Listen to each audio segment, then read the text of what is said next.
Hello दोस्तों, स्वागत करता हूं आप सभी का आपके अपने यूट्यूब चैनल पर। ये जो वीडियो है ये ऑन डिमांड वीडियो है।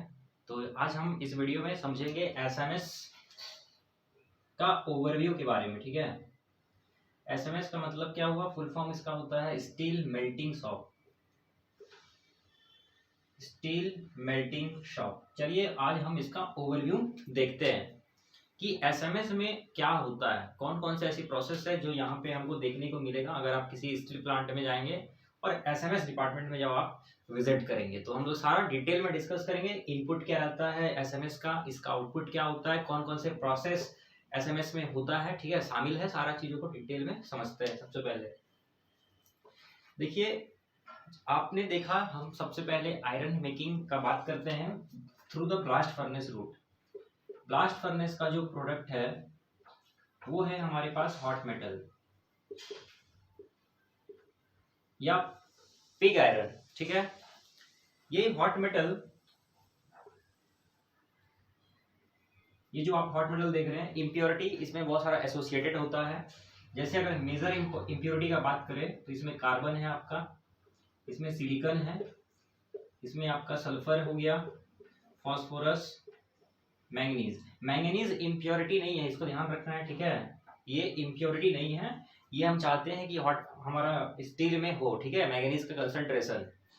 तो मेजरली हम लोग ये इम्प्योरिटीज देखते हैं, हमारा हॉट मेटल के अंदर एसोसिएटेड रहता है। स्टील के लिए जो सबसे ज्यादा डेट्रीमेंटल है वो है सल्फर एंड फास्फोरस, और इन दोनों का कंसंट्रेशन, ठीक है, स्ट्रक्चरल स्टील जो उसमें हमारा लगभग जो है ये आपका 0.05% से कम होना चाहिए। ठीक है, लेस देन 0.05% कंसंट्रेशन होना चाहिए, तो हम उसे एक गुड स्टील का क्वालिटी ग्रेड मान सकते हैं। ठीक है, और यहाँ पर आपको ये समझना है कि जब हमारा स्टील फाइनली हमने प्रोड्यूस कर लिया, ठीक है, आफ्टर फिनिशिंग, तो उस कंडीशन में जो फास्फोरस है स्टील में वो हमारा मतलब कितना होना चाहिए, लगभग 20 to 30 ppm। बात समझ में आया। दूसरी बात यह है कि जब हमने स्टील का फाइनली प्रोडक्शन कर लिया, जिसको फिनिश प्रोडक्ट कहते हैं, तो वो अगर बन गया मान लीजिए, तो उसके अंदर जो टोटल इम्प्योरिटी है वो कितना रहता है, तो वो है आपका 0.1% या 0.01% कह लेते हैं। ठीक है, 100 ppm हमारा होता है, और हमारा एम है 45 ppm इन सारी चीजों को रखने का। ठीक है, मतलब जब हमने प्राइमरी स्टील मेकिंग के बाद हम चल गए आपका लेडल रिफाइनिंग फर्नेस में, उसके बाद हमने कंटिन्यूअस कास्टिंग से अपना बिलेट या ब्लूम बनाया, तो टोटल इम्प्योरिटी जिसमें हमारा सारा आ जाए carbon, silicon, sulphur, phosphorus, manganese, तो ये 100 ppm से कम रहना चाहिए जनरली। ठीक है, और ये डिपेंड करता है अलग अलग स्टील का ग्रेड के ऊपर। तो हमने देखा ब्लास्ट फर्नेस से हमें क्या मिला, हॉट मेटल मिला, या फिर कई बार क्या होता है हम जो है इसका कास्टिंग करके पिग आयरन बना लेते हैं। वो जो पिग आयरन है उसको हम लोग फिर लेके जाते हैं एसएमएस में। तो फिलहाल हम समझ रहे हैं ये हमारा हॉट मेटल आया ब्लास्ट फर्नेस से। अभी ये जो हॉट मेटल है इसमें आप देख रहे हैं कार्बन, ये सब सारा इम्प्योरिटी एसोसिएटेड है, और इन सब का अगर कंपोजिशन आप देखिएगा तो कार्बन जो है लगभग 4 से 4.5% आपको देखने को मिलेगा हॉट मेटल में।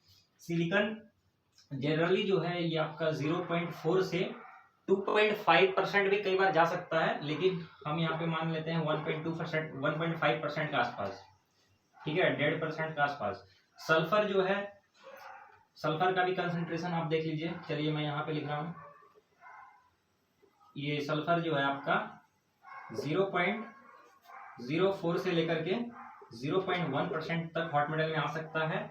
फास्फोरस जो है ब्लास्ट फर्नेस में इसका रिमूवल होता नहीं है। ठीक है, मतलब एक ड्रॉप फास्फोरस या 1 ppm भी जो है आपका हॉट मेटल के अलावा स्लैग में नहीं आता है फास्फोरस, क्योंकि ब्लास्ट फर्नेस का जो कंडीशन है वो क्या है हमारा, ऑक्सीडाइजिंग कंडीशन नहीं है, रिड्यूसिंग कंडीशन है। तो फास्फोरस कंप्लीटली आपका हॉट मेटल में आ जाता है। तो फास्फोरस आपका मान लीजिए 0.17 से 0.25% का रेंज में है। मैंगनीज आपका 0.03 से 0.06 के आसपास हो सकता है। ठीक है, तो ये सब मेजरली हमारा जो है कंपोजिशन है हॉट मेटल का। और ये जरूरी नहीं है कि हर बार ये इसी कंपोजिशन में आपका जो एक हिट निकल रहा इसी कंपोजिशन में होगा, ये वेरी कर सकता है। ये डिपेंड करता है आपका जो रॉ मटेरियल है उसके क्वालिटी के ऊपर में, इसका कंपोजिशन। अगर आपका आयरन ओर में फास्फोरस कम अमाउंट मतलब कंटेंट ज्यादा है तो यहाँ पे फास्फोरस आपको ज्यादा देखने को मिलेगा, ठीक है। तो इस तरह से ये डिपेंड कर रहा है आपका रॉ मटेरियल जो आप ब्लास्ट फर्नेस में फीड चार्ज कर रहे हैं। तो यहाँ से जो हॉट मेटल मिला है, अब आपने देखा कि इसमें सिलिकॉन, कार्बन, ठीक है, ये सब बहुत ज्यादा अमाउंट में है, ठीक है। कार्बन देख रहे हैं 4 से 4.5%। जो हमारा स्ट्रक्चरल यूजेस होता है, हम लोग जो स्टील का यूज करते हैं, इतना कार्बन का कोई यूज नहीं, ये कास्ट आयरन का कंपोजिशन हो गया, ठीक है। तो हमें इसका एसएमएस में लाने से पहले, स्टील में इसको कन्वर्ट करने से पहले हमें इसका प्री ट्रीटमेंट करना पड़ता है। प्री ट्रीटमेंट का मतलब क्या हुआ, हॉट मेटल का कंपोजिशन जो इम्प्योरिटी है इसको हम लोग को रिड्यूस करना है, इम्प्योरिटी को रिमूव करना है, ठीक है। तो ये हमारा प्री ट्रीटमेंट कहलाता है। अभी जैसे प्री ट्रीटमेंट है, ठीक है, यहाँ पे मैं आपको बता रहा हूँ, जो आप प्री ट्रीटमेंट हो गया आपका, ये प्री ट्रीटमेंट 3 मेजर चीजों का हमें देखना है। एक होता है डी सल्फराइजेशन, जिसे हम DS लिख दिया हूँ यहाँ पे, डी सिलिकनाइजेशन और डी फॉस्फोराइजेशन। ये 3 है हमारा मेन इश्यू। और या फिर आप कह सकते हैं एक और हो सकता है डी कार्बोनाइजेशन, ठीक है। तो यहाँ पे जो सिलिकनाइजेशन, डी सिलिकनाइजेशन है, ये हम लोग जनरली कहाँ कर रहे हैं, हॉट मेटल जब टैप हो रहा है ब्लास्ट फर्नेस से, तो ब्लास्ट फर्नेस का जो रनर है, जैसे मान लीजिए यहाँ पे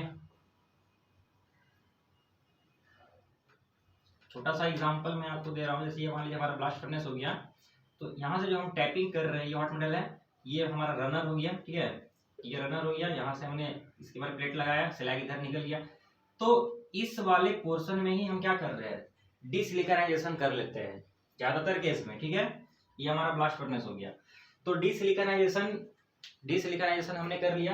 कैसे होगा, तो इसके लिए बहुत सारे चीज होता है, हम FeO एडिशन यहाँ पे करेंगे, ठीक है। ये सिलिकन, और हॉट मेटल में सिलिकन रहना भी चाहिए, क्योंकि एसएमएस जो है, एसएमएस में हम क्या कर रहे हैं, स्टील हमारा जो एम है वो स्टील बनाना है।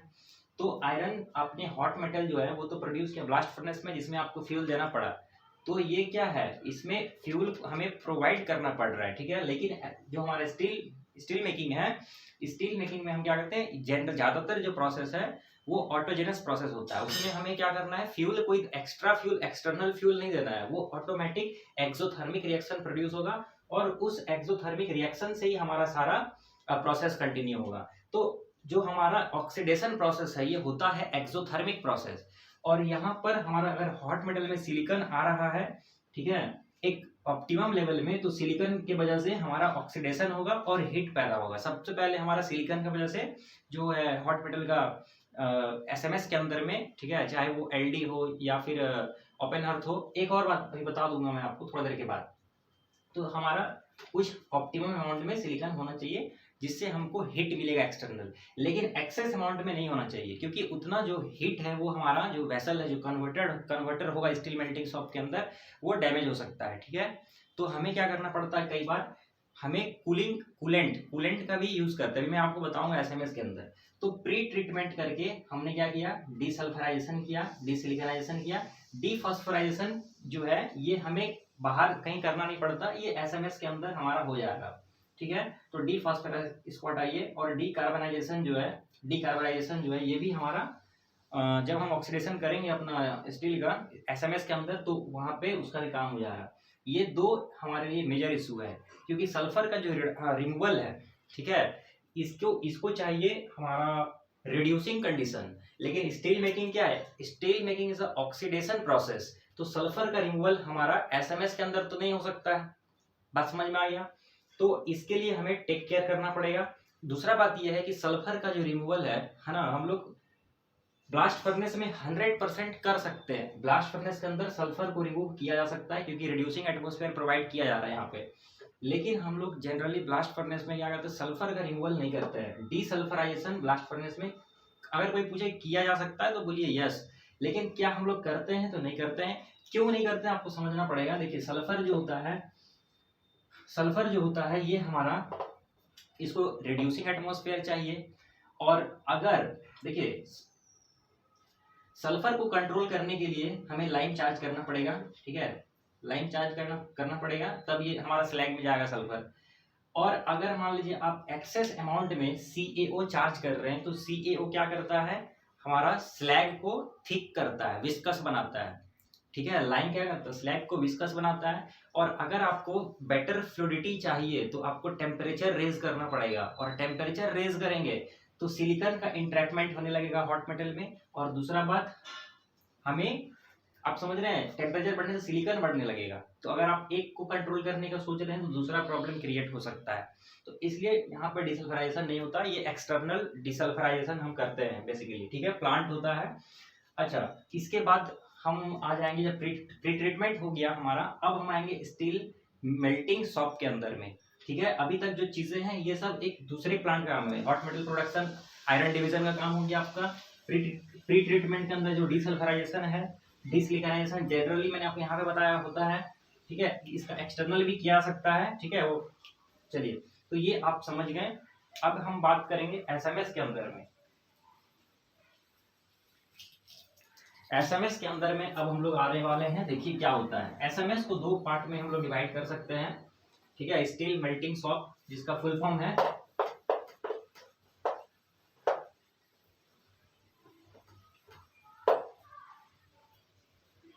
जो हमारा स्टील मेल्टिंग शॉप है एसएमएस, इसको दो तरह से हम लोग स्टील मेकिंग को क्लासिफाई करते हैं। एक को कहते हैं प्राइमरी स्टील मेकिंग,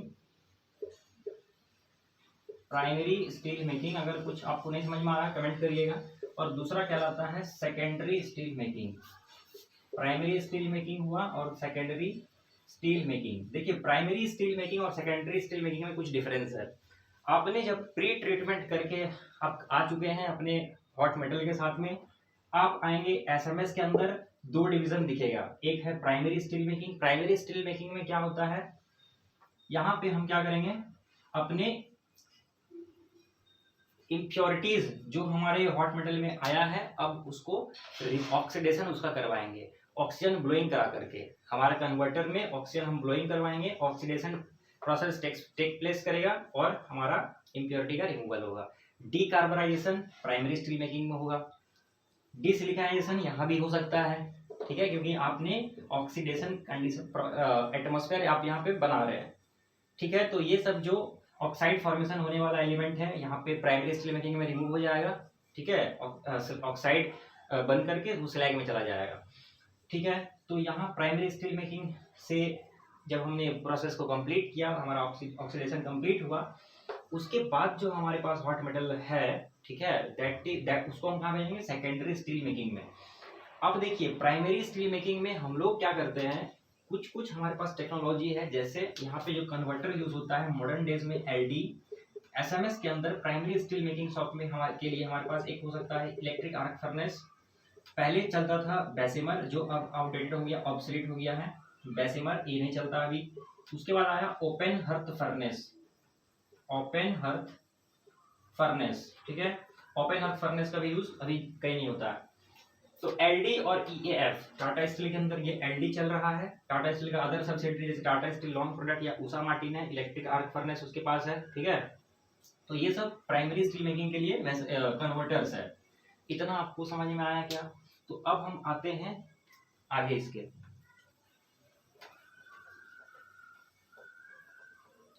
तो प्राइमरी स्टील मेकिंग में मान लीजिए हमने एलडी कन्वर्टर का बात करते हैं, ठीक है। उसके बाद इलेक्ट्रिक आर्क फर्नेस के बारे में भी जानकारी ले लेंगे।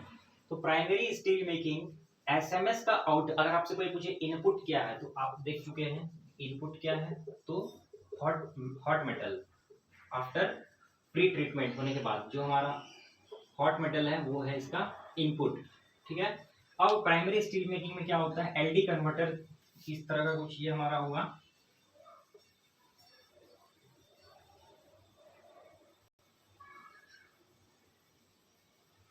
ये इस तरह का हमारा वेसल होता है।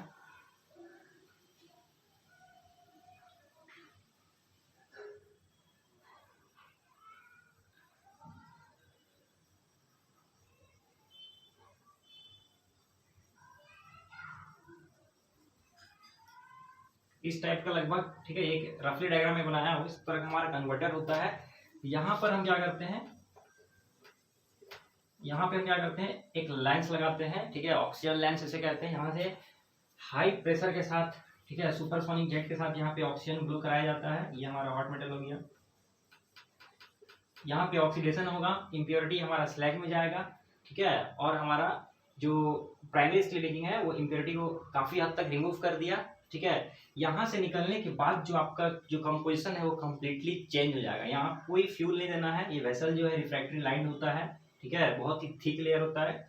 और यहाँ पर सिलिकॉन जो है आपका लगभग 0% पहुंच जाएगा, ठीक है, मतलब 0% नहीं भी तो मतलब 0.001 ऐसा कंपोजिशन में पहुंच जाएगा, ठीक है। तो यहाँ से जब हमारा हॉट मेटल मतलब ये हमारा प्रोसेस कंप्लीट हुआ, ठीक है, प्राइमरी स्टील मेकिंग का काम खत्म हुआ, तब हम आएंगे सेकेंडरी स्टील मेकिंग में। सेकेंडरी स्टील मेकिंग में हम क्या करते हैं, यहाँ पे हमें जो अपना रिक्वायर्ड स्टील का ग्रेड चाहिए उसके हिसाब से एलॉइंग करेंगे। एलॉय एडिशन यहाँ पे होगा, फेरोमैंगनीज, फेरोसिलिकॉन, ठीक है, जो भी चीज़ है हमें जैसा प्रॉपर्टी चाहिए स्टील के अंदर, जो ग्रेड का स्टील बनाना उस हिसाब से इसका और एक बार रिफाइनिंग करते हैं। इसमें हमारा आता है लेडल रिफाइनिंग फर्नेस, LRF होगा, ठीक है। ये भी वेसल्स होता है, ये भी, ठीक है, क्या होता है, वेसल्स होता है। देखिए ध्यान रखिएगा, प्राइमरी स्टील मेकिंग में हम कोई हीट तो दे नहीं रहे हैं, ठीक है, ऑटोजेनस प्रोसेस है। ऑटो मतलब सेल्फ हो रहा है, मतलब सेल्फ आप कह सकते हैं सेल्फ अकरिंग प्रोसेस है। और यहाँ पे जब आपने यहाँ पे प्राइमरी स्टील मेकिंग में, अच्छा इसका चार्ज क्या क्या है, एलडी कन्वर्टर में हम क्या क्या यूज कर रहे हैं एज अ चार्ज, ठीक है। तो चार्ज के तौर पे एलडी कन्वर्टर में हम क्या यूज कर रहे हैं, तो अपना हॉट मेटल का यूज हो रहा है। इसमें हम स्क्रैप का यूज करते हैं, ठीक है। इसमें आप DRI का भी यूज करते हैं, जनरली कर सकते नहीं करते हैं, DRI का यूज होता है, ठीक है। और जो मैंने पिग आयरन बोला तो वो भी इसी में आ जाएगा, स्क्रैप में, ठीक है। ये सब सारा चीज में ऐड, इसमें लाइम फ्लक्स के तौर पे लाइम और डोलो, ठीक है, लाइम और डोलो इसमें ऐड होगा एज अ फ्लक्स, ठीक है। तो ये सारा चीज देखिए DRI का यूज क्यों करते हैं, लेकिन अभी वीडियो बड़ा हो जाएगा, अभी मैं यहाँ पे नहीं बताऊंगा, ठीक है। तो ये हो गया हमारा चार्ज। तो प्राइमरी स्टील मेकिंग से जो हम जब टैपिंग करेंगे, यहाँ से टैपिंग करने के बाद आएगा सेकेंडरी स्टील मेकिंग में। जिस कंटेनर में हम इसको टैप करेंगे उसको लेके आएंगे, उसको वो होगा फिर कहलाएगा LRF, लेडल रिफाइनिंग फर्नेस। तो इन जब हम DRI चार्ज कर रहे हैं, स्क्रैप चार्ज कर रहे हैं, डोलो लाइम जब चार्ज कर रहे हैं, तो इसका जो हमारा टेम्परेचर है वो क्या होगा, डिक्रीज करेगा, ठीक है, डिक्रीज करेगा हमारा। ये लगभग हमारा 1660 से 1680 डिग्री सेल्सियस तक टेम्परेचर यहाँ पहुँचेगा, ठीक है। और जब हम ये सब सारी चीज़ें करेंगे इसका टेम्परेचर डिक्रीज हो सकता है। जब हम सेकेंडरी स्टील मेकिंग में आएंगे, जब सेकेंडरी स्टील मेकिंग में LRF में आएंगे तो हमें एक्सटर्नल हीट देना पड़ेगा कई बार, क्योंकि हमारा हीट डिक्रीज हो सकता है। तो हम क्या करते हैं, इलेक्ट्रिक आर्क का यहाँ पे यूज करके हीटिंग के लिए हम फिर से इसमें प्रोवाइड करते हैं, आर्क के थ्रू से हीटिंग करते हैं, ठीक है। लेडल रिफाइनिंग में क्या होगा, हमारा एलॉइंग होगा, एलॉय एडिशन, ठीक है। जो भी हमारा रिक्वायरमेंट रहेगा स्टील का, जो भी ग्रेड बनाना है that will be done here, ठीक है। यहाँ से स्टील मेकिंग में हम लोग क्या कर रहे हैं, फर्स्ट रिफाइनिंग होता है, ठीक है। तो very first refining takes place in the primary steel making. और प्राइमरी स्टील मेकिंग का जो हमें टैपिंग करने के बाद जो हमें प्रोडक्ट मिल रहा है, जो मोल्टन मेटल मिल रहा है, उसे हम लोग क्रूड स्टील कहते हैं। क्या कहते हैं, क्रूड स्टील। तो ये क्रूड स्टील का जो कंपोजिशन है, ब्लास्ट फर्नेस के बाद मैंने प्री ट्रीटमेंट किया, प्री ट्रीटमेंट करने के बाद कंपोजिशन कंप्लीटली चेंज हो गया। आप देख रहे हैं एप्रिसिएबल अमाउंट ऑफ जो हमारा इम्प्योरिटी का कंटेंट में है वो रिडक्शन हुआ, तो मतलब कमी हुई है, डिक्रीज हुआ है। तो कार्बन कहाँ 4 से 4.5 के आसपास था, यहाँ पे आप देखिए कितना इसमें कमी आ गया। उसी तरह से फास्फोरस में भी कमी आई, आप देख सकते हैं, क्योंकि ऑक्सीजन ब्लो कर रहे हैं, फास्फोरस का ऑक्सीडेशन हुआ, ये चला गया स्लैग में। सिलिकॉन लगभग वही भी पूरा स्लैग में चला गया, ठीक है। मैंगनीज कुछ हद तक हमारे मोल्टेन मेटल क्रूड स्टील में मौजूद होगा। और यहाँ पे ऑक्सीजन सबसे बड़ा प्रॉब्लम कौन क्रिएट करता है, आपको यहाँ देखना, oxygen, this is the big problem. Oxygen का इंट्रैपमेंट, ठीक है। जो हमारा हॉट मेटल है उसमें ऑक्सीजन हम चूंकि कर क्या रहे हैं, प्राइमरी स्टील मेकिंग मान लीजिए LD है, तो इस वेसल में ऑक्सीजन ब्लो करा रहे हैं, आपने देखा। तो जब ऑक्सीजन ब्लो कराते हैं और टेम्परेचर काफी हाई है, 1600 डिग्री सेल्सियस प्लस रहता है, तो यहाँ पे ऑक्सीजन हमारा कुछ हद तक डिसॉल्व हो जाता है हमारा मोल्टन मेटल में। क्रूड स्टील में ऑक्सीजन आप देख रहे हैं 0.06% हमारा क्या है, इसमें डिसॉल्व हो गया है ऑक्सीजन। ठीक है, ये हमारा सबसे बड़ा प्रॉब्लम है। उसके बाद अब आप देख सकते हैं यहाँ पे प्राइमरी स्टील मेकिंग में सल्फर का रिमूवल नहीं हुआ, तो स्टील मेकिंग में सल्फर का रिमूवल अगर हमें करना है तो वो सेकेंडरी स्टील मेकिंग में हम कर सकते हैं। सेकेंडरी स्टील मेकिंग में क्यों कर सकते हैं, क्योंकि आप देखिए यहाँ पे ऑक्सीजन ब्लू तो नहीं करा रहे हैं, इसलिए यहाँ पे ऑक्सीडेशन हमारा एटमॉस्फेयर नहीं बन रहा है। हमारा जो कंडीशन बन रहा है वो रिड्यूसिंग कंडीशन है, यहाँ सल्फर रिमूवल पॉसिबल है। ठीक है, दूसरा बात जो सेकेंडरी स्टील मेकिंग है, मेन मेटलर्जी यहीं पे है। मतलब कहने का क्या है कि मेटलर्जी जो हम लोग मेन काम कर रहे हैं, जो हम जिस क्वालिटी का जिस ग्रेड का स्टील चाहिए, सारा कंट्रोल हो रहा है यहाँ से सेकेंडरी स्टील मेकिंग से। ठीक है, यहाँ से क्रूड स्टील मिला, अब यहाँ पे काम होगा। सेकेंडरी स्टील मेकिंग में लेडल रिफाइनिंग फर्नेस, इसमें भी रिफाइनिंग हम लोग करेंगे। दूसरा सबसे बड़ा काम एलॉय एडिशन यहाँ पे होता है। एलॉइंग करना, जैसे हमें जिस भी प्रॉपर्टी को इनहेंस कराना है वो हम एलिमेंट इसमें डालेंगे अपना क्रूड स्टील के अंदर में, और यहाँ पे डी ऑक्सीडेशन कराएंगे। डी ऑक्सीडेशन कराएंगे, अलग अलग हमारे पास प्रोसेस है जिससे हम डी ऑक्सीडेशन कर सकते हैं। पहला तो है कि हम फेरोएलॉयज वगैरह ऐड करेंगे, डी ऑक्सीडाइजर, जैसे कि फेरो मैंगनीज हुआ का, ठीक है, फेरो सिलिकॉन है ना, एल्यूमिनियम है, ये सब एल्यूमिनियम मैंगनीज ये सब क्या है, सिलिकॉन, ये सब डी ऑक्सीडाइजर है। जो भी चीजें हैं हमारे पास एडिशन यहाँ पे हो जाएगा, डी ऑक्सीडेशन हो जाएगा। उसके बाद ये हमारा चला जाएगा कहाँ, वैक्यूम डिगैसिंग में। ठीक है, vacuum degassing secondary steel making से हमारा कहाँ जाएगा, जो मोल्टन स्टील है वो डिगैसिंग करने के लिए चला जाएगा। अभी डिगैसिंग का मतलब क्या है, यहाँ पे आपने देखा कि ऑक्सीजन इंट्रैपमेंट की वजह से कुछ हद तक डीऑक्सीडेशन करने के बाद भी बहुत, अगर हमें हाई क्वालिटी स्टील अगर प्रोड्यूस करना है तो हम चाहेंगे उसमें गैसेस का जो कंटेंट है वो ना का बराबर हो। ठीक है, तो उसके लिए हमें डिगैसिंग करने का जरूरत पड़ता है। तो इसके लिए हमारे पास वैक्यूम डिगैसर या और भी बहुत अलग अलग टेक्नोलॉजी है। ठीक है, आरएचडी डिगैसर अलग अलग है। तो उसमें हम डिगैसिंग के पास जब जाएंगे तो यहाँ से जो हमारा गैसेस डिसॉल्व हुआ है हॉट मेटल में, सॉरी हमारा मोल्टन स्टील के अंदर, वो सब रिमूव हो जाएगा। ठीक है, यहाँ पे हो क्या रहा है देखिए, यहाँ पे अभी वैक्यूम डिगैसिंग जो करते हैं उसका क्या प्रिंसिपल है वो अगर आप अभी बताएंगे हम आपको तो वीडियो काफी लंबा हो जाएगा। तो आप बस समझिए, डिगैसिंग करेंगे, मोल्टन हमारा जो स्टील था उसमें से गैसेस का जो, मान लीजिए हमारा बात है, इसमें गैसेस रिमूव हो जाएगा। ठीक है, क्योंकि एटमॉस्फेयर का प्रेशर हम क्या करते हैं, मान लीजिए यह हमारा एक चैम्बर है तो इसका जो प्रेशर है वो काफी लो रहता है, वैक्यूम क्रिएट करते हैं, और यहाँ पे जो गैसेस है वो क्या करेगा, हाई प्रेशर से लो प्रेशर का और इवॉल्व होगा। तो यहाँ से हमारा स्टील से गैस खत्म हो गया, और इसके बाद हम भेज देंगे इसको कहाँ पे, कंटिन्यूअस कास्टिंग के अंदर। ठीक है, इसके बाद नेक्स्ट प्रोसेस है that is called continuous casting. Continuous casting, continuous casting क्या है, एक ऐसा प्रोसेस जो कंटिन्यू रहता है, बैच प्रोसेस नहीं। जैसे फाउंड्री में हमने पढ़ा ना कि जो हमारा ग्रीन सैंड फाउंड्री के अंदर हमने कास्टिंग में पढ़ा, आपने पोरिंग किया, फिर उसको सॉलिडिफाई होने के बाद फिर उसको निकाला, ऐसा नहीं, कंटिन्यूअस कास्टिंग इसमें होता रहेगा। जो हमारा यहाँ से एलआरएफ के थ्रू से जो हमारा जो स्टील है, मोल्टेन स्टील है, वो जाएगा हमारा कास्टर के अंदर। ठीक है, वहाँ पे हमारा टंडिस होता है, उस टंडिस में हम उसको पोर करते हैं, फिर वहाँ से मोल्ड के थ्रू से, ठीक है, वो वाटर कूल्ड मोल्ड रहता है, उसके थ्रू से कंटिन्यूअस हमारा अगर हमें स्लैब बनाना है तो वो स्लैब के लिए स्लैब कास्टर, ठीक है, अगर हमें बिलेट बनाना है, ब्लूम बनाना है तो उस हिसाब से वो अलग अलग मिल्स में जाएगा। अगर ब्लूम बनाना है तो ब्लूम मिल में, अगर बिलेट बनाना है, ठीक है, तो ये डिपेंड करता है कि आपको कैसा कास्टिंग करना है, आपका सेमी फिनिश्ड प्रोडक्ट क्या है। तो यहाँ से जो प्रोडक्ट हमें आउटपुट हो रहा है, स्टील मेल्टिंग शॉप का जो आउटपुट है, ये आपका हो सकता है बिलेट हो सकता है, ठीक है, ये आपका ब्लूम हो सकता है, ये आपका स्लैब हो सकता है। ठीक है, ये सब जो आउटपुट प्रोडक्ट है एसएमएस का, ये फिनिश प्रोडक्ट नहीं है, ध्यान रखना है, ये सब सेमी फिनिश्ड प्रोडक्ट है, इसे कहते हैं सेमी फिनिश्ड प्रोडक्ट। जब इस बिलेट से हम कोई, जैसे मान लीजिए हमें बिलेट से अगर रॉड बनाना है, बार बनाना है, तब वो हम प्रोडक्ट कह सकते हैं। जैसे ब्लूम है तो जैसे हम आई सेक्शन आप देखते हैं रेलवे का, जो ये आई सेक्शन है, ये सब ब्लूम से बनता है।